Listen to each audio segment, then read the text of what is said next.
Hello friends. तो कल की वीडियो में हमने हिंदी में देखा था अपभ्रंश को और आज हम देखेंगे अवहट्ट को। तो हिंदी के विकास के क्रम में हमने कल देखा था, मतलब हिंदी के विकास के क्रम को हम देखते हैं वैदिक संस्कृत, लौकिक संस्कृत, पाली प्राकृत, अपभ्रंश और अवहट्ट का टॉपिक आज हमारा है। तो इसमें आज का टॉपिक देखेंगे अवहट्ट का।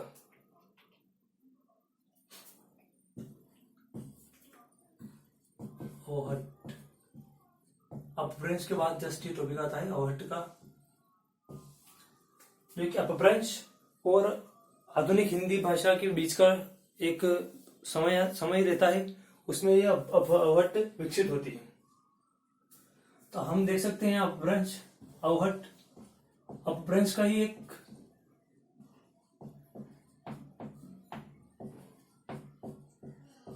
विकृत रूप है।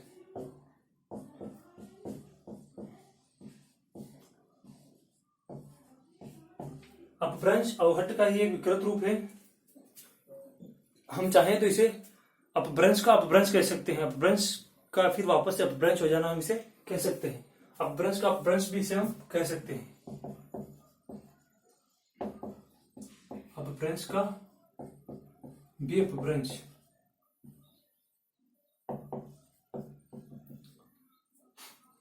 ठीक है, उसके बाद हम इसे कह सकते हैं कि भारतीय आर्य भाषाओं के बीच की भाषा है।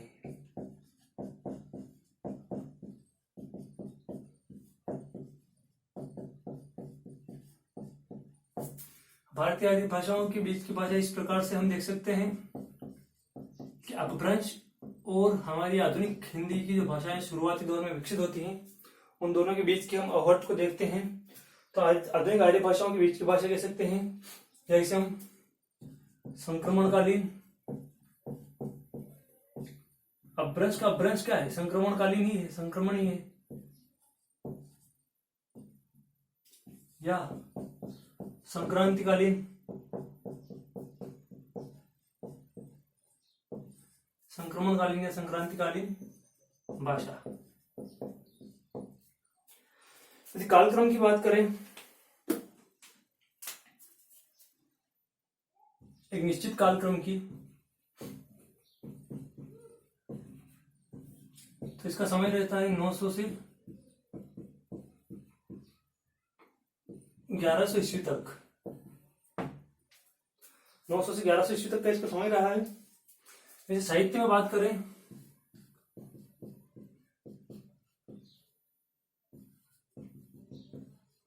तो 14वीं सदी तक इसका उपयोग होता रहा है। साहित्य में इसका प्रयोग 14वीं सदी तक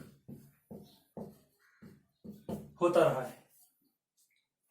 अब इसके कुछ हम एग्जाम्पल देख लेते हैं लेखक के। अपभ्रंश काल के जो कवि हैं, ये जो लेखक हैं, उनको हम देखेंगे। अब्दुल रहमान,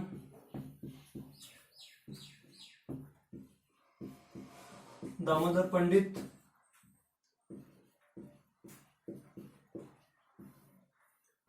अब्दुल रहमान, दामोदर पंडित, विद्यापति मिश्र या विद्यापति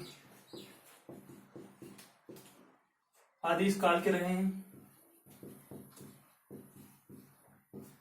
एक एग्जाम्पल देख लेते हैं हम।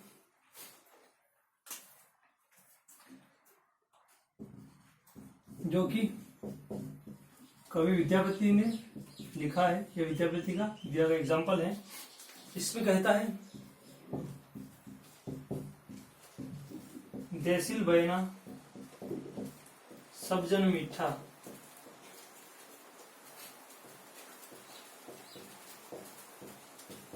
देसिल बहना सब जन मीठा, ते तेसन जंपणो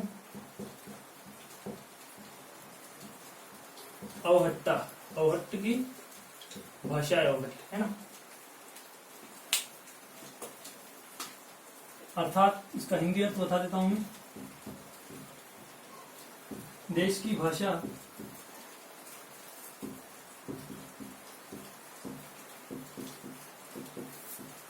सब जनों के लिए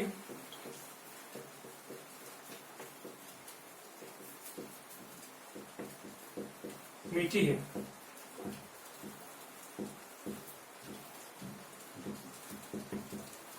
ठीक है, तो एक बार और इसका रिवीजन कर लेते हैं।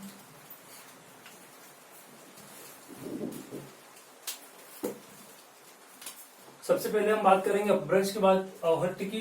तो हम यहाँ देखते हैं वैदिक संस्कृत, लौकिक संस्कृत, पाली, प्राकृत, अपभ्रंश। उसके बाद आता है हमारा अवहट्ट का टॉपिक। तो हम देखते हैं अपभ्रंश का ही एक विकृत रूप है। जो अवहट्ट जो है वो अपभ्रंश का ही एक विकृत रूप है। अपभ्रंश का अपभ्रंश भी हम इसे कह सकते हैं अवहट्ट को। अपभ्रंश के वापस अपभ्रंश हो जाने मतलब घिस घिस कर आगे कालक्रम में जाकर इसका अवहट्ट का रूप ले लेती है। तो हम इसे अपभ्रंश का अपभ्रंश भी कह सकते हैं। भारतीय आर्य भाषाओं के बीच की भाषा ऐसे हम कह सकते हैं। मतलब एक तरफ हमारी अपभ्रंश चलती है और हमारी नई संक्रांति काल की हमारी नई जो भाषाएं रहती हैं भारतीय आर्य भाषाएं, उनके बीच में अवहट्ट रहती है लगभग 900 से 1100 ईस्वी के बीच में। तो हम इसे भारतीय आर्य भाषाओं के बीच की भाषा भी कह सकते हैं। संक्रांतिकालीन भाषा भी हम इसको कह सकते हैं। इसका कालक्रम एक फाइनली देखते हैं हम तो 900 से 1100 ईस्वी तक रहता है। और लेकिन साहित्य में अगर प्रयोग देखते हैं इसका तो लगभग 14वीं सदी तक चलता रहता है।